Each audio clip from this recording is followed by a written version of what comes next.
নিতাই গৌরী সীতানাথ প্রেমানন্দে একবারে হরি হরি বলো নিতাই গৌরী সীতানাথ প্রেমানন্দে একবারে হরি হরি বলো।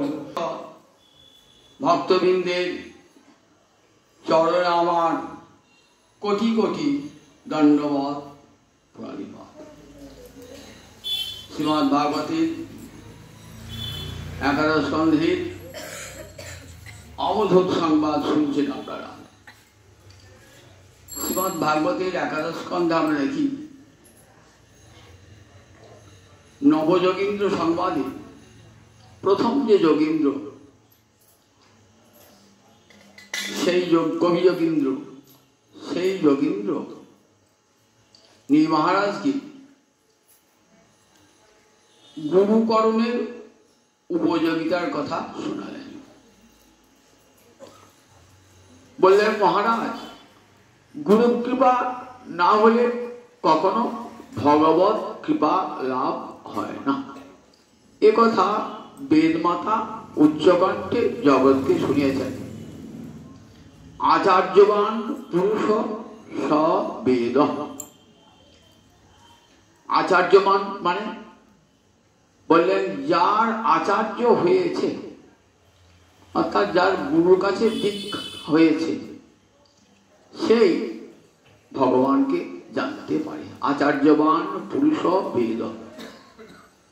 যিনি আচার্যবান তিনি ভগবানকে জানতে পারেন। মহাপ্রভু সনাতন গোস্বামীপাদকে বলছেন, ভক্তি রাজ্যে প্রবেশ করতে গেলেই সনাতন প্রথমেই গুরু পাদাশ্রয়। প্রথমেই চাই গুরুর চরণ কমলে আশ্রয়, গুরু পাদাশ্রয়। তস্মাৎ কৃষ্ণ দীক্ষাদি শিক্ষণম। তার কাছে কৃষ্ণ বিষয়ক দীক্ষা নেবেন এবং তার কাছে কৃষ্ণ বিষয়ক ভজন শিক্ষা গ্রহণ করবেন। তস্মাৎ এক বচন আছে, যে গুরুর কাছে দীক্ষা গ্রহণ করলেন সেই গুরুর কাছেই কৃষ্ণ বিষয়ক শিক্ষা হবে। তাহলে এখানে পরিষ্কার বলতে শিক্ষা গুরু বলে আলাদা কোনো গুরু নাই। যার কাছে দীক্ষা গ্রহণ করবেন তিনি আপনাকে ভজন শিক্ষা দান করবেন। তাহলে আপনি দীক্ষা নিচ্ছে একজনের কাছে, বলেন আরেকজনকে শিক্ষা দিতে চাইছে, এবং তাকে শিক্ষা দিয়েছেন, তাহলে যাকে দীক্ষা কান্তি পালেন তার অমর্যাদা করা হলো না, সেই গুরুকে অবজ্ঞা করা হলো না, যে আমি ওই গুরুর কাছে আমি ভজন শিক্ষা পাবো না, সেই জন্য আলাদা গুরুর কাছে আমি কান পারলাম, শিক্ষা গ্রহণ করলাম, তাহলে গুরুকে অবজ্ঞা করা হলো। সেই বলছেন যার কাছে দীক্ষা গ্রহণ করবে তার কাছেই শিক্ষা গ্রহণ। এখন যদি মনে করুন বাল্যকালে দীক্ষা গ্রহণ করছি, তারপর গুরুর প্রাপ্তি হয়েছে, তখন ভজনের শিক্ষা পাইনি, তখন আমার ঠিক গুরুর উপযুক্ত কারো কাছে গিয়ে আমি ভজনের শিক্ষা নিতে পারি। ভজন শিক্ষা সেটা কানে মন্ত্র, তাকে ভজনের শিক্ষা দেবেন। কানে মন্ত্র আমার একবারই হয়ে গেছে, তাকে ভজন শিক্ষা আমাকে দেবেন, ভজনের বিষয়ক শিক্ষা দেবেন। বা মঞ্জুরি দেহ পেটে বাকি থাকে, মঞ্জুরি দেহ দান করবেন। কৃষ্ণ বিষয়ক অনেক মন্ত্র আছে, সব মন্ত্র যদি না পেয়ে থাকি সেসব মন্ত্রগুলো গায়ত্রী না পেয়ে থেকে দিতে পারেন। সেগুলো ঠিক সেই গুরুর মতন কোনো যোগ্য ব্যক্তির কাছে দীক্ষা গ্রহণ করা যায়। আর এই ভজন পথে চলতে চলতে আমরা যার কাছেই কিছু শিক্ষা পাবো তাকে মনে মনে শিক্ষা গুরুরূপে বরণ করুন। এখানে আমরা দেখি যোগীন্দ্র বলছেন, দেখো গুরুর কাছে আত্মনিবেদন ছাড়া কখনো ভগবত রাজ্যে প্রবেশ করা যায় না। ভয়ং দ্বিতীয়াভিনিবেশত স্যাৎ ঈষাদ অপেতস্য বিপর্যয় অস্মৃতি তন্মায়া অত বুধ আভজেত্তং ভক্তৈকৈশং গুরুদেবতাত্মা। আমাদের ভয় জন্মিয়েছে কেন? আত্মা ছাড়া আর দ্বিতীয় বস্তু নাই, কিন্তু আত্মা ছাড়া দ্বিতীয় বস্তুতে অভিনিবেশ হয়েছে। দ্বিতীয় বস্তু আত্মা ছাড়া জগতে আর দ্বিতীয় বস্তু নাই। তাই সেটা বারবার বেদবাদ বলছেন, আত্মানং বিদ্ধি, আত্মাকে জানো। আর কাউকে জানবার দরকার নেই। এক বিজ্ঞানে সর্ববিজ্ঞান। এক আত্মাকে জানলে সব জানা হয়ে যায়। এক আত্মাই জগতের সর্বত্র বিরাজমান। এই আত্মানং বিদ্ধি, এই আত্মাকে জানলেই সব জানা হয়ে যায়। আত্মা ছাড়া যখন আমি দেহকে জানি, সংসারকে জানি, পত্নীকে জানি, পুত্র জানি, তখনই ভয়ের সৃষ্টি হয়েছে। আত্মা ছাড়া যে দ্বিতীয় অবস্থায় যখন অভিনিবেশ করেছি, তখনই ভয়ের সৃষ্টি হয়েছে। আমি আত্মাকে জানি না, দেহটাকে আত্মা বলে ভাবছি, তখনই ভয় হচ্ছে। দেহে যদি কোনো রোগ হয়ে যাচ্ছে, তখন মনে হচ্ছে আচ্ছা ওই লোকটার রোগ হয়েছে, তো আমার ওই রোগটা তো হতে পারে, তো দেহ আছে, তো ওই লোকটা ওই দেখতে দেখতে কত বুড়ো হয়ে গেল, তাহলে আমিও তো ওরকম বুড়ো হয়ে যাবো। ওই লোকটাকে খাটে করে শ্মশান নিয়ে যাচ্ছে, তাহলে আমাকেও তো একদিন খাটে করে শ্মশানে নিয়ে যাবে। এই ভয়গুলো এসে বুঝতে হয়ে যায়, ভয় আমাকে দিতে হবে। এই দেহটাকে আমি ভেবেছি বলে এই ভয়গুলো আসে। সংসার, পত্নী, পুত্রকে আমার বলে ভেবে বস্তুকে, তখনই ভাবছি আচ্ছা আমার বলে ভাবছি, কই আজ মরে গেল, আমার ছেলেটা মরে গেল, মেয়েটা মরে গেল, আমার আত্মীয় মরে গেল, কই আমার বলে তো আটকে রাখতে পারলাম না, আমার থাকলো না তো। তখনই মনে হয় আমার বাড়ি বলো, আচ্ছা আমার বাড়িটা বিক্রি হয়ে গেলো, দেনার দায় বাড়িটা বিক্রি হয়ে গেল, কই আমার বাড়িতে আমি রাখতে পারলাম না। আমার 10 বিঘা জমি ছিল, আমার জমি আমার যদি বলতাম, জমিটাও তো মেয়ে বিক্রি হয়ে গেল, আমার রইল না, তাহলে আমারটা কোনটাই থাকলো, আমার টাকাও নাই, পয়সাও নাই, কোনটাই আমার নয়। তাহলে দেখুন আমি আর আমার বোধ করেছি গোটা দেহ এবং দৈহিক প্রস্তুতি, আর তারপরেই ভয়ের সঞ্চার হয়েছে। এই ভয়টা কোথা থেকে আসে? তা বলেন তন মায়া, গোবিন্দের মায়াতে আমরা যতই বলি, যত শাস্ত্র পড়ি, যতই শিখি, দেহটাকেই আমি বলি, কিন্তু ভাবি আমার কত জ্ঞানী, কত বুঝে দিচ্ছেন, তিনিও ভাবতে পারেন না যে দেহটা আমি নয়, ছেলেটা যে আমার নয়, এটাও তিনি ভাবতে পারেন না, তারও ছেলে বলে শোক হয়। দেখেছেন তো কেমন মহামায়ার কেমন মোহ। জ্ঞানী নাম কি চেতাংশী, বলাদ কৃষ্ণ মোহায় মহামায়া প্রযচ্ছতি। চণ্ডীতে বলা আছে না, মহামায়ার এমন মোহ যে জ্ঞানী চিত্ত পর্যন্ত দুর্বল করে যাচ্ছে। জ্ঞানী জানেন, তিনি সবাইকে উপদেশ দিয়ে বেড়াচ্ছেন যে কখন নিজের ছেলেকে ছেলে বলে ভেবো না, সংসার আপন বলে ভেবো না, কিন্তু তিনি নিজের পুত্র বিয়োগে কাঁদছেন। তাহলে কেমন মহামায়ার মোহনা দেখুন। জ্ঞানী নাম চেতাংশী, তারপরে তন্মায়া, তোমার মায়া এমন ভয়ঙ্কর শক্তি, ঘুরিয়ে দেয় জীবকে সংসারে, তোমাকে বিমুখ করে। তন্মায়া কি হয়? বিপর্যয় অস্মৃতি। অস্মৃতি মানে স্মৃতি না থাকা, মনে না থাকা। অস্মৃতি মানে আমি যে কৃষ্ণ দাস, কৃষ্ণ সেবায় আমার কর্তব্য, আমি পরমাত্মার অংশ, আমার মৃত্যু নাই, আমি ছিলাম, আমি আছি, আমি থাকবো, আমি কখন ধ্বংস হই না, কিন্তু এটা আমার ক্ষেত্রে কোনো যাচ্ছে না। ডাক্তার বলেছে খুব কঠিন রোগ, এই রোগ সারে না, দুরারোগ্য ব্যাধিতে এই মৃত্যু চিন্তা, মৃত্যু কালো ছায়া দেখতে দেখতে বিছানায় পড়বে। তাহলে দেখুন কেমন ভয়টা হয়ে, দেখুন আমি বলছেন বিপর্যয় কেমন, বিপর্যয় অস্মৃতি কেমন। অস্মৃতি মানে স্মৃতিহীনতা, আমি তো সত্যিকারে মরবো না, আমি ছিলাম, আমার দেহটা পাল্টাবে, আমার বাসা ঘরটা পাল্টাবে, কিন্তু আমি আমি যেমন আছি তেমনিই থাকবো। আমি ছিলাম, আছি, থাকবো। আজ এই রূপে আছি পুরুষ রূপে আছি, কাল নারী রূপে, আজ ব্রাহ্মণ রূপে আছি, কাল চট্টার রূপে, আজ মানুষ রূপে আছি, কাল পশু রূপে, আমি কিন্তু থাকবো, ছিলাম, আছি, থাকবো, কিন্তু এই স্মৃতিটা আমার থাকে না।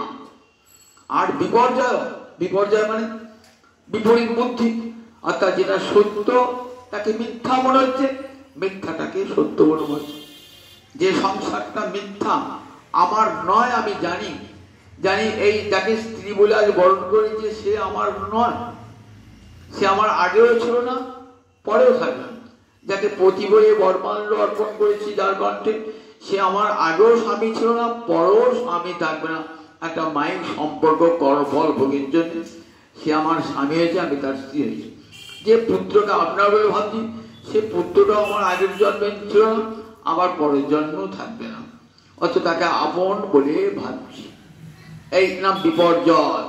অর্থাৎ যেটা মিথ্যা তাকে সত্য বলে জড়িয়ে ধরেছি, তাই তো কাঁদি আমরা। যদি মিথ্যা হলে হয়তো কাঁদতাম না।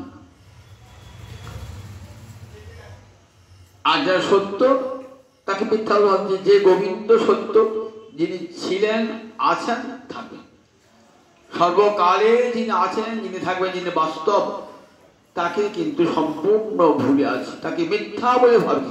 ভগবান বলে কিছু আছে নাকি? তাকে চোখে দেখি না, তাকে ভগবান বলে হবে কি? ভগবান কথা বলতে পারে? এইসব নানান রকম যুক্তি আমরা উত্থাপন করি।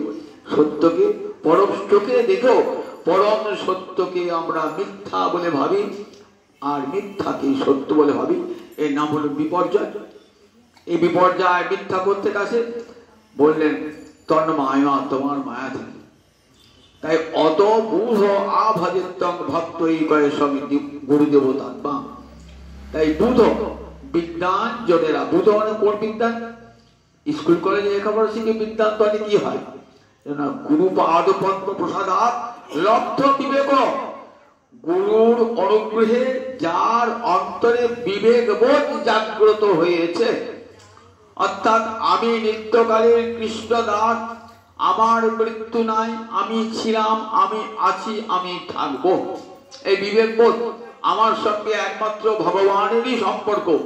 তিনি ত্রিকাল সত্য, ত্রিসুকালেষু সত্যং, তিনি ছিলেন, আছেন, থাকবেন, এই দৃঢ় বোধ এসে যায়। কখন এসে যায়? যখন গুরু কৃপা লাভ হয়, তখন এই বিবেক বোধ এসে যায়। তখন মৃত্যু আর ভয় দেখাতে পারে না। অত বুধ আভজে, তখন ভগবান কি করেন? বুধ জ্ঞানীরা আভজে, অর্থাৎ কায় মনো বাক্যে ভজন করেন। আমরা ভজন করি বটে, কিন্তু ভজনটা মনের সঙ্গে করি না, বাক্য দিয়ে করি। মন, বাক্য, দেহ তিনটা এক হতে হবে, তবে ভজনটা তো হবে। কিন্তু মনের সঙ্গে আমার ভজনের কোনো যোগই না। আমার মন পুরাতে আমার স্ত্রী পুত্রের সংসারে, ভগবানকে করতে হয় তাই করছি। তাহলে মনের সঙ্গে তো আমার ভজনের কোনো মিল নেই। তাকে তো আভজন বলে না। আভজন মানে মানে সম্যক ভজন, অর্থাৎ কায় মনো বাক্যে ভজন হবে। যে আমার যাক সংসার উচ্ছন্নে যাক, আমার ছেলে মেয়ে বড় বরঙ্গ, কিন্তু আমি কৃষ্ণ ভজন থেকে চ্যুত হব না, এই দৃঢ়বোধ আমাদের আছে, করে আসে না। যখন আসবে তখন জানবেন গুরু কৃপা লাভ হয়েছে। বলেন গুরুপাদ পত্রে কৃপায় যখন এই বিবেকটি আসবে, অত বুধ আভজিতং ভক্ত একয়া ভক্ত অব্যবিচারিণী ভক্তি দিয়ে ভগবানকে ভজন করব, মানে আমার মনটার কোথাও নড়বে না গোবিন্দ চরণ হতে। তা কি বলে? অব্যভিচারিণী ভক্তি। পতিব্রতা রমণী যেমন অন্য কোন পুরুষের মূর্তি স্বপ্নও দেখেন না, অব্যভিচারিণী ভক্তি যেমন, ঠিক সেই রকম ভগবান শ্রীহরিতে অব্যভিচারিণী ভক্তি। আমি গোবিন্দ চরণ ছেড়ে আমার মন আর কোথাও নিয়ে যাব না। আমার মৃত্যু হয় হোক, আমার যত দুঃখ বিপর্যয় আসে আসুক, আমি যেন কখনো গোবিন্দকে না ভুলি। এই দৃঢ় প্রত্যয়, এই দৃঢ় প্রত্যয় কখন হয়? গুরু কৃপা লাভ হলে এই দৃঢ় প্রত্যয় জন্মায়। এখানে আমরা দেখি অবধূত বলছেন যদু মহারাজকে, মহারাজ আমি আজকে যে আমাকে দেখছেন, আমার জগতের কোনো সুখ দুঃখ আমাকে স্পর্শ করতে পারছে না। জগতে কোনো সুখ দুঃখ, জগতে কত মানুষের কত দুঃখ কত সুখ আমরা দেখছি তো, কিন্তু জগতে কোনো সুখ দুঃখ আমাকে স্পর্শই করছে না, আমি রচিত হয়ে গেছি। তাহলে কেমন গুরু কৃপাটা লাভ হয়েছে? কেমন গুরু কৃপা লাভ হয়েছে? যে গুরু কৃপায় আমি খেতে পেলাম কি না পেলাম তাই আমার অন্তরে কোনো ক্ষোভ নাই। আমি বর্ষার জলে তো ভিজছি, আমার দেহ নষ্ট হয়, আমি তো দেহ নাই, গোবিন্দ যদি রাখতে হন দেহটা রাখবেন, আর যদি রাখতে না হয় রাখবেন না। এই দেহটা আমি গোবিন্দকে অর্পণ করে দিয়েছি। আমার বাড়িতে একটা গাভী কিনেছিলাম, আমি তাকে খুব যত্ন করতাম, এবার গাভী বিক্রি করে দিলাম, আর তো আমার গাভী না, সে তো সেবার সে লক্ষ্য রাখবে। আমার এই দেহটা যতদিন আমার বলে ভাবতাম ততদিন দেহটাকে যত্ন করেছি। যখন এই দেহটা গোবিন্দ চরণ অর্পণ করে দান করে দিয়েছি, তখন তো আমার দেহ আর আমার নয়, গোবিন্দের দেহ। থাকতে হয় থাকবেন, বাঁচা ধারা বাঁচাবেন। এমনি করে নিজেকে আত্মনিক্ষেপ, নিজেকে নিবেদন করে দিয়েছেন ভগবান, এই অবধূত নিজেকে। কাজে তার আর কোন বর্ষা জলেও ভিজছেন, সূর্যের রোদে তাপদাব্ধ হচ্ছেন, দেহ স্মৃতি নাই, তো দেহ স্মৃতি নাই, ভগবত আনন্দে এমন বিভোর হয়েছে। মহারাজ, আমি এই শিক্ষাটা পেয়েছিলাম, এই 24টা গুরুর কাছে শিক্ষাটা পেয়েছি বলি দেখুন আমাকে সংসারের কোনো মায়া আমাকে স্পর্শ করছে না। গুরুর কাছে দীক্ষা গ্রহণ করেছি, গুরু আমাকে ভজন শিক্ষা দিয়ে চলে গেছেন, এবং বলেছেন দৃঢ় ভজন করো। সেই দৃঢ় ভজনের শিক্ষা জীবন পথে চলতে চলতে অনেক গুরু কৃপায় অনেকেরই সঙ্গ পেলাম, সান্নিধ্য পেলাম, অনেক সাধুজনের সঙ্গ। মহারাজ, অগ্নি আমার একটা গুরু, অগ্নি আমার একটা গুরু। আগটা জায়গা দাউ দাউ করে আগুন জ্বলছে, মনে মনে ভাবলাম যে এই আগুনটা কেমন আগুন। বললেন তেজস্বী তপসা দীপ্ত দুর্ধস্য উদর ভাজন সর্বভোক্ষ্যপি না দত্তে মলম অগ্নিমত। দেখলাম অগ্নিটা কেমন আস্তে আস্তে আগুনটা আবার ভস্মীভূত হয়ে গেল, তখন তলায় আগুন রয়েছে। কি আগুনটা তেজ, সমস্ত বনটা পুড়িয়ে ছাড়খাড় করে দিল। বনের মধ্যে যত পশু ছিল সব পুড়ে শেষ হয়ে গেল। ভয়ঙ্কর তেজ, তার তেজের কাছে কেউ দাঁড়াতে পারছে না। পশু পাখিরা ছুটে পাট পাই যাচ্ছে, আগুনটা দাউ দাউ করে জ্বলছে। তখন আমি ভাবলাম, দেখো অগ্নি, তুমি একটা আমার গুরু হয়ে গেলে। আবার শুধু তাই না, কত ওইখানে কত বিষ্ঠা ছিল, কত মরা মানুষ তাকে পোড়ালো, কই অগ্নিটা অপবিত্র হলো না? যেমন কার তেমনি থাকলো অগ্নি। বললেন তোমাকে আমি গুরুপদে বরণ করলাম। ওই রকম তেজ থাকতে হবে, অগ্নির মতো তেজ হবে ভক্তের, যে তেজের কাছে আর অন্য মায়া ঘেঁষতেই পারবে না, মায়া আসতেই পারবে না। মায়ার কোটি কোটি চর পাঠিয়ে দিল, ভক্তের তেজের কাছে, ভক্তের শক্তির কাছে সব বিনাশপ্রাপ্ত হয়ে যায়। ভক্ত চিত্ত অক্ষুব্ধ, বিকারের কারণ থাকলেও বিকার হবে না। তার সামনে প্রচুর ধনরত্ন দেন, প্রচুর সুন্দরী সুন্দরী রমণী দেন, প্রচুর যশ প্রশংসা দেন, বৃত্ত দেন, তবু তার চিত্ত বিচলিত হবে না, তার তেজে সব দূরে সরে যাবে। আমরা ভাগবতে দেখি একটা স্কন্ধে নরনারায়ণ ঋষির কথা আছে। নরনারায়ণ ঋষি ভগবানের একটা অবতার, ঋষি রূপে ভগবানের অবতার। ভগবান অনেক অবতার আছে তো, মাছ রূপে, শুকর রূপে ভগবান, আধখানা পশু আধখানা মানুষ রূপে, আবার ঋষি রূপে ভগবানের অবতার, ঋষি রূপে। তাকে বলে নরনারায়ণ ঋষি। অর্থাৎ ভগবান দুটো মূর্তিতে, একটা নর মূর্তি আর একটা নারায়ণ মূর্তি। নর আর নারায়ণ একথা আমরা কি বলি? নরনারায়ণ। ধর্মের পত্নী মূর্তির গর্ভে এই নরনারায়ণ রূপে অবতীর্ণ হয়েছে। এই নারায়ণ ঋষি কি করছেন? তপস্যা করছেন, সুকঠোর তপস্যা। যদিও ভগবান, কিন্তু ভক্ত রূপে সে ভজন করছেন, জগৎকে শিক্ষা দান করছেন। ইন্দ্র ভাবলে যে আমার এই পদটা বোধহয় গ্রহণ করবে ওই তপস্যা। এত সুকঠোর তপস্যা, তপস্যার শক্তিতে আমার ইন্দ্রপদটা ছিনিয়ে নেবে। ইন্দ্রের এমন হিংসা রাজপথে, যদি কেউ অশ্বমেধ যজ্ঞ করতো না, 100টা অশ্বমেধ যজ্ঞ করলে সে ইন্দ্রপদ পাবে। ঠিক 99টা হচ্ছে না, 100 হবে ঘোড়া চুরি করিত। দেখলেন সগর রাজা ঘোড়া চুরি করে হতে দিল না। আবার যে তপস্যা করতো না, ভাবতো বোধহয় ওই তপস্যা করে বোধহয় আমার ইন্দ্রপদ্মা নিয়ে নেবে, আমি আর স্বর্গের রাজা থাকবো না। রাজ শক্তির এমন মোহ, ক্ষমতার এমন মোহ। তাই কি করলেন দেখলেন, তারা ওই ঋষির ধ্যানটা ভাঙাতে হবে। কি করে ঋষির ধ্যানটা ভাঙানো যাবে? মোক্ষম অস্ত্র সুন্দরী নারী কে নিয়ে যাবে? হয়তো আছে মদন, সে তোমার অনেক গৃহীত প্রজা। মদন যা বলবো তাই শুনতে হবে, নয়তো স্বর্গ থেকে তাড়িয়ে দেবো। আমার তো প্রজা, শুনতে হবে তো। মদনের ডাক পড়েছে, মদন যাও যাও। মদন ডাক, প্রভু কি করতে হবে? একটা বড় কাজ তোমাকে করতে হবে। কি করতে হবে? ওই নারায়ণ ঋষি তপস্যা করছে, ও তপস্যাটা ভাঙাতে হবে। পারবে তো? হ্যাঁ প্রভু পারবে। বেশ যাও, এই স্বর্গ থেকে সুন্দরী সুন্দরী উর্বশীর মতো সুন্দরী সুন্দরী রমণী আছে, নিয়ে যাও। মলয় পবন বাতাস, অনুকূল বাতাস ভেবে নিয়ে যাও।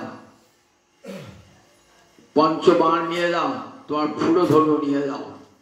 নিয়ে ওই ঋষির ধ্যানটা ভাঙিয়ে দাও। যেমন মহাদেবের ধ্যান ভাঙিয়েছি, ধ্যানটা ভাঙিয়ে দাও। তার এই তপস্যা ভেঙে যাবে, আসতে হবে না কেন?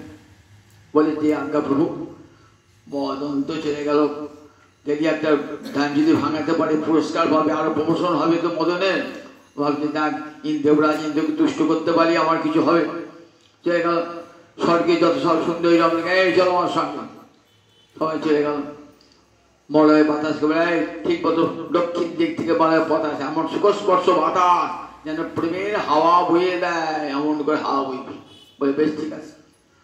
পঞ্চমানকে ডাকলে, ফুলধনুর সঙ্গে নিলে। এইবার মদনকে বলে, নাচো তোমরা ইচ্ছা মতো, সুন্দর অঙ্গভঙ্গি করে নাচো, যাতে ঋষির ধ্যানটা হয়ে যায়। স্বর্গের অপ্সরায় গিয়ে সুন্দর নৃত্য করছে। নারায়ণ ঋষি একবার তাকালেন যেন দৃষ্টিতে তেজ বেরিয়ে আসছে। তখন দেববধূরা স্বর্গের অপ্সরা ভয়ে পালাচ্ছে, ছুটি। মদনও ভয়ে পালাচ্ছে। তখন বলছেন নারায়ণ ঋষি, মা বৈষ্ণব মদন মারুত দেববদ্ধ গিন্নিত নবলী অসন্নম এবং ক্রুদ্ধম। শোনো শোনো, ও মদন ভয় পাচ্ছ কেন? মা বৈষ্ণব ভয় করো না, ভয় পারিও না, পালাতে হবে না। ও দেববধূগণ, তোমরা স্বর্গ থেকে এসেছো, পালাচ্ছ কেন? এসো এসো, আমরা অতিথি, আশ্রমে এসেছো তো, আশ্রমে এসেছো। গিন্নিত নবলী আমার উপহার নাও। অতিথি তোমরা, শাস্ত্রে বলেছে অতিথি এলে তার সেবা করতে হয়। অতিথি সেবা পরম ধর্ম। অতিথি যদি বাড়ি থেকে ফিরে যায় সেবা না পেয়ে, তাহলে গৃহস্থের পরম অমঙ্গল হয়। জানো শাস্ত্রে কি বলেছে? অলাপ পুচিতং কার্যং আতিথ্যং গৃহম আগতি। অরোপি, আপনার পরম শত্রু, আপনার সঙ্গে দিন রাত শত্রুতা করে, আপনার বিরুদ্ধে মামলা করে চলেছে, তথাপি যদি আপনার গৃহে আসে, তাই কি করবেন? তাকে বাড়ি থেকে তাই দেবেন না, তাকে দাঁড়াবেন না। অরোপি গৃহম আগতে, শত্রু যদি গৃহে আসে, আতিথ্যং কার্যং, বললেন তাকে অন্য অতিথিকে যেমন সেবা করো, তাকেও তেমনি করবে। যখন চলে যাবে তার সঙ্গে সত্য করবে, বাড়ি আসবে যখন তখন নয়, তখন শত্রুকেও পরমাদরী অতিথি বলে গ্রহণ করে নেবে। এটা আমাদের ভারতবর্ষের সনাতনী নীতি। শত্রুকেও যদি গৃহে আসে, কখনো অনাদর করে বাড়ি থেকে তাড়িয়ে দিও না। তা শত্রু তো মদন তো শত্রু, কেন? তপস্যার শক্তি নিয়ে পালাবি, চুরি করতে এসেছে।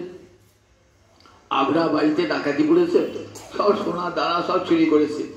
আপনি বলছেন ও ডাকাত কোন, যেও না, আমি লুচি টুচি ভেজে দিয়ে একটু খেয়ে যান। যখন কেউ বলে ও টাকা পালাচ্ছে কেন গো, আপনার সব ধন দানা নিয়ে পালালো, সোনা দানা নিয়ে পালালো। এই বলছে না না বসো গো, একটু গরম গরম মিষ্টি আলু ভাজা ভেজে দিয়েছি, খেয়ে দিয়ে যাও। কেউ বলে, কিন্তু ঋষি তাই বলছে, ঋষি তপস্যার শক্তি নিয়ে পড়াচ্ছে, নিবিড় তপশক্তি নিতে এসেছে, চুরি করতে এসেছে। মা ভৈষ্ঠ, ভয় করো না মদন, ভয় করুন না দেববধূ, তোমরা এসেছো স্বর্গ থেকে নেমে, আমি মর্তবাসী, আমার তো বড় সৌভাগ্য, তোমার স্বর্গ থেকে নেমে এসেছো, এসো এসো, আমার গিন্নিত ন করে আমার উপহার গ্রহণ করো, আতিথ্য গ্রহণ করো, আমার আতিথ্য গ্রহণ করো। দেখো গৃহ থেকে যদি চলে যাবো না কিছু না খেয়ে না, তাহলে আমার আজ অপূর্ণ থেকে যাবে আমার অতিথি সেবা। অবাক হয়ে গেলেন মদন, গেয়েছিলেন ফুলধনু পঞ্চবাণ প্রয়োগ করে, কিছুই তো হলো না। ঋষির এমন তেজ, তপস্যার তেজ, যে দুর্ধর্ষ তেজস্বী তপসা দীপ্ত দুর্ধর্ষ উদর ভাজন। দেখুন ঋষি তপস্যার ভক্তির কেমন তেজ, সেই তেজে মদনের সব শক্তি পরাভূত হয়ে গেল এক মুহূর্তে। অগ্নির মতো তেজ, যে উনি পুড়িয়ে ফেলতে পারেন, পুড়িয়ে ফেললেন না, যথোচিত আদর করলেন, যথোচিত আদর, অতিথিকে যেমন করে সেবা করে তেমন করে সেবা করলেন। বললেন তোমরা এসেছো কেন, আমার বাড়ি চলে যাবে? বললেন দেবরাজ ইন্দ্র পাঠিয়েছিলেন বলে। বললেন সে আমি বুঝতে পেরেছি, দেবরাজ ইন্দ্র পাঠিয়েছিলেন। বলছেন আচ্ছা দেবতারা এমনি করে স্বর্গে মর্তের কোন ভক্তের অত্যাচার করে কেন দেবতারা? তা বলে দেবতারা ভাবেন যে মর্তের কোন ভক্ত ভজন করে তারা কোথায় যাবে, তারা স্বর্গের উপর দিয়ে চলে যাবে কোথায়, গোলকে বৈকুণ্ঠে। আর আমরা যে স্বর্গেই পড়ে রইলাম, আমরা স্বর্গেই পড়ে, আমরা তো উপরে উঠতে পারলাম না। তাই তারা হিংসা করে যে আমরা স্বর্গবাসী দেবতা, আমরা গোলকে বৈকুণ্ঠে যেতে পারলাম না, আর মর্তের মানুষ একটা সে ভজন করে চলে গেল গোলকে বৈকুণ্ঠে। তাই কি করে তারা হিংসা করে, দেবতাকৃত অন্তরায়, তারা অন্তরায় সৃষ্টি করে, হিংসা হয় যে আমরা স্বর্গবাসী দেবতা, গোলকে বৈকুণ্ঠে যাবার ক্ষমতা আমাদের হলো না, আর মর্তের একটা মানুষ সে ভজন সাধন করে আমাদেরকে দেখিয়ে আমাদের স্বর্গের উপর দিয়ে, স্বর্গের পথ দিয়ে হেঁটে চলে যাচ্ছে গোলকে বৈকুণ্ঠে। তাই তারা বহু অন্তরায় সৃষ্টি করে। টিকাকার বলছে না গো না, দেবতারা অন্তরায় সৃষ্টি করেন না, দেবতারা কি করেন দেখান জগৎকে যে যত বিঘ্ন আসে আসুক, কৃষ্ণ ভক্ত সেই বিঘ্নের মাথায় পা দিয়ে গোবিন্দ চরণে চলে যান। তাই দেবতাদেরকে দিয়ে করান ভগবান, এটা বিঘ্ন সৃষ্টি করান, জগৎকে দেখান যে দেখো আমার ভক্ত যত বিঘ্ন আসুক না কেন, তার ভক্তির এমন শক্তি যে সমস্ত বিঘ্ন মুহূর্তেই ধ্বংস হয়ে যায়। দেবকৃত যে বহু অন্তরায়, সে অন্তরায়গুলো সোপান বলে দেখো সিঁড়ি উপর থেকে সিঁড়ি বেয়ে উঠতে হয়, তো ওই বিঘ্নগুলো সিঁড়ি তৈরি করে দেয়, ওই বিঘ্নের মাথায় পা দিয়ে ভক্ত চলে যান, গোবিন্দ চরণ কমলে পৌঁছিয়ে যান। আর দেখান যে আমার ভক্ত কোনো কিছুতেই ভয় প্রাপ্ত হয় না, আগুনের মতন সব পুড়িয়ে দেয়। আমরা মহারাজ অম্বরীশ দেখেছেন তো, দুর্বাসার তপস্যার তেজ আর মহারাজ অম্বরীশের ভক্তির তেজ দেখাতে গেলেন। দুর্বাসা দেখেছো আমার চোখ ঠিকলে আগুন বেরিয়ে পড়ে, জানো তো আমার নিজের স্ত্রীকে আমি চোখ ঠিকলে আগুন বার করে মেরেছি। যখন বিয়ে হয়েছিল না, তখন আমার শ্বশুর বলেছিল যে আমার মেয়ে একটু মুখ রাখো, একটু মানিয়ে জুনিয়ে নিও। ঠিক আছে 100 অপরাধ ক্ষমা করবো, তার বেশ ক্ষমা করবো। উনি ছিলেন ও শ্বশুর, মেয়ের নাম ছিল কন্দলি। কন্দল মানে ঝগড়া, খুব বড় প্রিয়। এসে 3 দিনই সব শেষ। 100 অপরাধ ক্ষমা করেছে, 100 অপরাধ হয়ে গেছে। এবার 101 দিন একবারে চোখ ঠিকরে আগুন, একবারে পুড়ে মরে গেল। তখন অরিমন বললেন ও ছুটে গেলেন, আমার মেয়েকে পুড়িয়ে মারলে কেন? আমার বাড়িতে গ্যাস তো আছে তো। কি বলেছিলাম বিয়ের সময় ছাদতলায়, কি বলেছিলাম? তোমার মেয়ে 100 অপরাধ ক্ষমা করবো, 3 দিনে 101 হয়ে গেছে, পুড়িয়ে দিয়েছি। বলে এত অহংকার তোমার? কৃষ্ণ ভক্তের কাছে তোমার এই অহংকার খর্ব হবে। কৃষ্ণ ভক্তের কাছে কাকে ধরে বলবি? মহারাজ অম্বরীশের কাছে অহংকার খর্ব হয়ে গেল। অম্বরীশের কাছে এমন তেজ, ভক্তের তেজ অগ্নির সমান তেজ। একাদশী কার্তিক ব্রত করেছেন তো আমরা, ওরকম কার্তিক ব্রত করেছিলেন মহারাজ অম্বরীশ। ব্রতের পর লোকজনকে ভগবান গোবিন্দের সেবা লাগিয়ে এবার ভক্তগণকে খাওয়াবেন। এমন সময় দুর্বাসা এসেছেন। আমি এসেছি। বাবার যেমনি গলার স্বর একবার বজ্রগম্ভীর কণ্ঠে, এসেছি, আসুন আসুন অতিথি বর, এ তো মহাভাগ্য, অহভাগ্য, অহভাগ্য আপনি এসেছেন আমার বাড়িতে। আজ আমার দ্বাদশী ভূত আপনার বাড়িতে করুন, আমার খুব আনন্দ হবে। বেশ, আমি স্নান করে আসি। ও বাবা, স্নান করতে গিয়েছেন তো গিয়েছেন, ভূতার একাদশী পারণ ফারণ কিছু মানে না ঋষি। খুব অহংকার, একাদশী ফাঁকে কি করবো আর, ওসব পারণ ফারণ কি মানে না। আমার তপস্যার তেজ আছে, কিন্তু ভক্ত লোক তো তপস পারণে একটা নির্দিষ্ট সময় আছে। একাদশী বলা কাছে দ্বাদশী, তার মানে দ্বাদশী 60 দণ্ড দ্বাদশী তো, তার 4 ভাগে 8 ভাগ 15 দণ্ড। এই 15 দণ্ড পর্যন্ত একাদশী থাকে, ওটাকে হরিবাসের মধ্যে ধরা হয়। তারপরে হয় পারণটা। দ্বাদশীতে পারণটা দেখে না, 8টা 9-এর পর 7টা 25-এর পর, মানে ওই সময়টা আর হরিবাসরটা থাকছে না, কারণ ওটা ওই হরিবাসের একাদশীর মধ্যে। তা নির্দিষ্ট পালনটা করতে পালনটা ব্রত ভঙ্গ হয়ে যাবে। এত কষ্ট করে ব্রতটা করলেন, ব্রতটা তো হবে না। স্নান করছেন তো করছেন, আসার নাম নেই। তখন ভাবছি ধর্ম সংকটে পড়লাম, কার্তিক মাস ধরে এত ব্রত করলাম, সেই ব্রতটা ভঙ্গ হয়ে যাবে নির্দিষ্ট পালন করতে না পারলে। অনেক বৈষ্ণব আছেন, অনেক বেদজ্ঞ ব্রাহ্মণ আছেন, আপনারা বিধান দেবেন, যা বিধান দেবেন তাই হবে। বলেন শ্রীকৃষ্ণের চরণামৃত পান করে ব্রত ভঙ্গ করুন। ওই চরণামৃত পান ভোজন অভোজন 2 হবে। তাদের অনুমতি নিয়ে যেই ব্রত ভঙ্গ করেছেন না, জানতে পেরেছে কিন্তু দুর্বাসা তপস্যার শক্তি ছিল তো, জানতে পেরেছেন, জানতে পেরে আসছেন একবার লাপাতে ক্রোধে একবারে মন্ডনাহা প্রচলৎগাত। সুখদেব যান দেখতে পাচ্ছেন চোখে যে কেমন করে লাফে আসছে ক্রোধে। মানসিক ক্রোধে চলা আর এমনি চলা দুটো পার্থক্য আছে তো। আর যখন রেগে যান তখন কি করে ছুটে আসে, যার প্রতি কোপ হয়েছে জান না, সেরকম রেগে আসছে মন্ডনা, আবার দেহ কাঁপতে কাঁপতে আসছে মন্ডনা প্রচলৎগাত। এসে বলছেন তোমার সাহস কম না তো, তুই আমাকে নিমন্ত্রণ করলে, যে নিমন্ত্রণ করে আগেই করলে, আগে ভোজন করলে, অদত্ত ভুক্তবান আমাকে না দিয়ে ভোজন করলে, সদ্যস্তে দর্শের ফল। দেখো আমার মতন তপস্বীকে তুমি অবজ্ঞা করে, তার ফল আমি তোমাকে দেখাচ্ছি। মহারাজ অম্বরীশ নীরবে আছেন, ভক্ত তো, কাউকে নিজের অহংকারও দেখান না, শক্তিও দেখান না। মনে ভাবি আমি বোধহয় অপরাধী করে ফেলেছি, অপরাধ না করলেও ভক্ত ভাবেন আমি অপরাধী, আমার অপরাধ হয়েছে। হাত জোর করে আছেন, দেখবে আমার তপস্যার শক্তি দেখবে। একটা জটা ছিঁড়েছে, জটা দুর্বাসার জটা তো, সে দেশে জটা নয়, একবার জটাটা মানুষের মতো হয়ে গেছে, আগুনের মধ্যে জ্বলতে জ্বলতে জ্বলতে যাচ্ছে একবারে। কি করবে? মহারাজ অম্বরীশকে পুড়িয়ে মারবে। কাছে যেতে না যেতে সুদর্শন এসে হাজির। একবারে যে জ্বলছে না, তাই সে পোড়া জ্বলন্ত মানুষটাকে একবারে শেষ করে বললে, কে তোমাকে পাঠিয়েছে? ওই দুর্বাসা ঋষি, দেখি ঋষির কত শক্তি।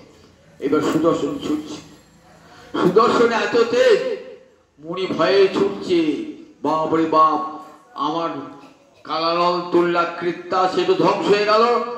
আবার সুদর্শন পিছন পিছন ছুটি ছুটে আসছে, কোথায় যায় কোথায় পালায়। তপস্যা সত্যি তো একবার উপরে চলে গেলে উঠে, কোথায় গেলে একবার 10 দিকপালের কাছে গেছে। কি গো ঋষিমান, আপনি জায়গা দেবে? আপনি জায়গায় থাকবে, জায়গা দেবে কেন? কি হয়েছে? ওটা সুদর্শন তাড়া করে আসছে, বলছে সুদর্শন কোথাও অপরাধ করেছ?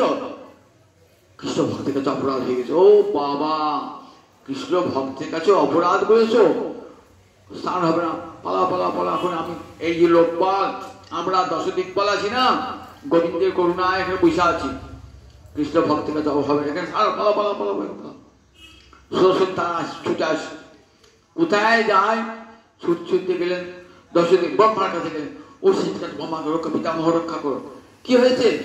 আমি কৃষ্ণ ভক্তের কাছে অপরাধ করে ফেলেছি, সুদর্শন তার করে আসে। আমি লক্ষ্য করতে হবে না, যার কোপেতে এই ব্রহ্মলোক ধ্বংস হয়ে যাবে। তাহলে কোথায় যায়? শিবের কাছে যায়। শিব আসতে পারে, মহাদেব কি হলো? আমি সুদর্শন তারা করে আসছি। কৃষ্ণ ভক্তের কাছে অপরাধ করেছো? আমি তো কৃষ্ণ ভক্ত, আমার আমার এই কৈলাস যারা থাকে সবাই রাম নাম জপ করে, জানো তো? আমি বাঁচতে পারবো না, আমি বাঁচাতে পারবো না, জানো? রাম যা কৃষ্ণ আমার তো, আমার গোবিন্দই তো আমার উপাস। যাও, এখানে যা হবে না। তবে এসেছ মঙ্গলময় শিব তো, তাকে মঙ্গলের পথ বলছি। যাও, তুমি যার সুদর্শন তার কাছে ক্ষমা চাও। এইবার ভগবান কাছে এলেন। ভগবান বলছেন, কোথায় বলতে গেছি গো? আমি সব ঘুরে এলাম, দশদিকপালে ঘরে ঘুরে এলাম, ব্রহ্মলোক ঘুরে এলাম, শিবলোক ঘুরে এলাম, কে বাঁচাতে পারলো না? বলে না। কেন বাঁচতে পারল না? বলে তুমি না বললে কেউ বাঁচতে পারবে না, সব তোমার অধীন। আমিও তো পারবো না গো তোমার বাঁচতে, কেন? আমিও তার জায়গাতে অধীন। ও বাবা ঠাকুর, তুমিও অধীন? হ্যাঁ, আমি আমার ভক্তের কাছে অধীন। আহাং ভক্ত পরাধীন। যাও, আমার ভক্তের কাছে ক্ষমা চেয়ে নাও। ভক্তের কাছে দেখালে আমার ভক্তের কত শক্তি, অগ্নির মতো তেজস্বী। তোমার তপস্যার শক্তি সেখানে চূর্ণ বিচূর্ণ। শেষকালে মহারাজ অম্বরীশ ভক্ত তো তার তেজ দেখান না, শক্তিও দেখান না। বলে আহা, আপনি ব্রাহ্মণ, আপনি কারো পায়ে ধরবেন? আমি আপনার পায়ে ধরবো? এত শক্তি থাকা সত্ত্বেও ভক্ত কখনো গৌরব দেখান না, নিজের অহংকার দেখান না, সব শক্তি। অপরাধীর মতো অমানি মানুষ তো অপরকে মান দান করেন, নিজে অমানি সাজেন। চরণ ধরে বলছেন, সুদর্শন যদি ক্ষতি পাবি, তুমি সুদর্শন বলো, হে সুদর্শন, আমার প্রতি যদি কৃষ্ণ করুণা বিন্দুমাত্র থাকে, তাহলে ব্রাহ্মণকে এই তেজ থেকে মুক্ত করো। সঙ্গে সঙ্গে সুদর্শন চলে গেলেন। বললেন, আমার গৃহে যদি ভোজন করেন, 1 বছর খান নয়, 1 বছর ঘুটে আছেন, আর 1 বছর তো সেই জলটুকু পান করে মহারাজ অমর বসে আছেন। বলে হ্যাঁ, এমন ভক্তের কাছে আমি খাবো না প্রসাদ, তোমার কৃষ্ণের অধামৃত আমাকে দাও। কৃষ্ণের অধামৃত খেলে চলে গেলেন। বললেন, জগতে সবাই তোমার মহিমা জগৎকে বলে, যে ভক্তের কত মহিমা দেখো জগতে, স্বর্গলোকে তোমার এই কথা পাঠ হবে। তাহলে বলেন, এখানে অবধূত বলছেন তো কেমন তেজস্বী তপসাদীপ্ত দুর্ধর্ষ উদর ভার। দুর্ধর্ষ, কোন চিত্তের বিক্ষোভ আসে না। ধন দৌলত অর্থ স্ত্রী পুত্র কেউ চিত্তকে বিক্ষোভ করতে পারে না। আবার কেমন বললেন, সর্বভোগ্য প্রিয়। আগুন তো সব খায়, সব খায়। আগুন মরা পড়াচ্ছে, আপনি আগুনকে বলছেন, আগুন তুই মরা পুড়িয়েছ, তুই ভালো করে চান টান করিস, তোমাকে আগুন জ্বালাবো, আমি ঘরে আগুন জ্বালাতে পারছি না। কেউ কোনো শুনেছেন? আগুনটা মরা, শ্মশান সে মরা পড়াচ্ছি, এবার আমাদের বাড়িতে আমি আগুন জ্বালাবেন, যে রান্না করবেন, তা আগুনকে বলেন কি, যাও যাও, তা আগুন তো তোমার গঙ্গায় চান করেছো, তবে তোমাকে জ্বালাবো? বলেন না, কেউ করে তো বলেন না। তাহলে আগুন সে মল পুড়িয়ে মরা পুড়িয়েও সে শুদ্ধ। বরং আপনার বাড়িতে যদি কোনো জিনিস অপবিত্র হয়ে যায়, ধর আমার ঠাকুরদের বাসন, হয়তো আমি বাসনের সঙ্গে কোনো ছোঁয়া লেগে গেছি, তখন কি করবেন? তখন বলেছেন, কোনো কিছু পবিত্র না বলে আগুনে ঠিকই না, আগুনে ঠিকই নিয়ে পবিত্র। তাহলে আগুন এমন পবিত্র যে অপবিত্র জিনিসকেও পবিত্র করে দেয়। অগ্নির এমন ধর্ম রয়েছে, অপবিত্র জিনিসকে সে পবিত্র করে দেয়। ঠিক তেমনি সাধুর এমন না, সাধুর অঙ্গ বরসে, সাধুর দর্শনে, সাধুর সঙ্গমে মানুষ জীবন পবিত্র হয়ে যায়। যেটুকু বলেন না, মন সর্বভোগ্য হয়েও যেমন অগ্নির ভয়ঙ্কর দুর্ধর্ষ তেজ, তাকে কোনো পাপ স্পর্শ করতে পারে না, ঠিক তেমনি সাধু কি বলছেন, ভজনের বলে সর্বকর্মকে পুড়িয়ে ছাই করে ফেলেছে। কোনো পাপও তাতে লাগে না, কোনো পুণ্য তাকে লাগে না। পাপ পুণ্য ফল কাদের? আমাদের। ভজন সাধন নাই বলে পাপের ফল ভোগ করতে হয়, পুণ্যের ফল ভোগ করতে হয়, কারণ কর্মকে ধ্বংস করতে পারি নাই তো। ভজনের ফলে গীতা বলে দেখবেন কখন কর্ম ধ্বংস হয়, ভজনের ফলে সর্বকর্ম, জ্ঞানাগ্নির দ্বারা সর্বকর্ম ধ্বংস হয়ে যায়। ভক্তিরূপ জ্ঞানের অগ্নির দ্বারা সমস্ত ভজন বললেন, ভজনের ফলে সমস্ত কর্ম পুড়ে ছাই হয়ে যায়। কর্ম যদি পুড়ে ছাই হয়ে গেল তাহলে কর্ম ফল দেবে কি? আর ফল দিতে পারে? আর ফল দান করতে পারে না, আর ফল দান করতে পারে না। সমস্ত কর্মফল ভজনের আগুনে পুড়ে ধ্বংস হয়ে যায়। তাই সর্বকর্ম দহন সমর্থানাম, কৃষ্ণ ভক্ত সমস্ত কর্মকে পুড়িয়ে ছাই করে দেয়। তার ফলে কোনো পাপ পুণ্য তালিকা স্পর্শ করে না। ভক্ত ভজন করতে করতে এমন জায়গায় পৌঁছে যায় যে যখন আর কোনো পাপ পুণ্য তাকে স্পর্শ করতে পারে না। বলেন অগ্নি সমান তেজ হয়ে যায় ভক্তি। তাই অগ্নিকে আমি গুরুপদে বর্ণনা, অগ্নি তুমি আমাকে ভজন শিক্ষা দিলে আমি যেন ভজন করি ঠিক এইরকম তোমার মতো দুর্ধর্ষ হতে পারি। আমার চিত্তে যেন কেউ বিকার জন্মাতে না পারে, আমাকে দেখলেই যেন জগতে অন্য মানুষ পবিত্র হয়ে যায়। এই শিক্ষাটা আমি অগ্নির কাছে পেলাম, তাই অগ্নিকে আমি গুরু পদে বরণ করে নিলাম। এমনি করে অগ্নি একটা গুরু হয়ে গেল অবধূত মহারাজের গুরুদেব। জয় নিতাই। আবার আগামী দিন, আগামী শনিবার জয় নিতাই।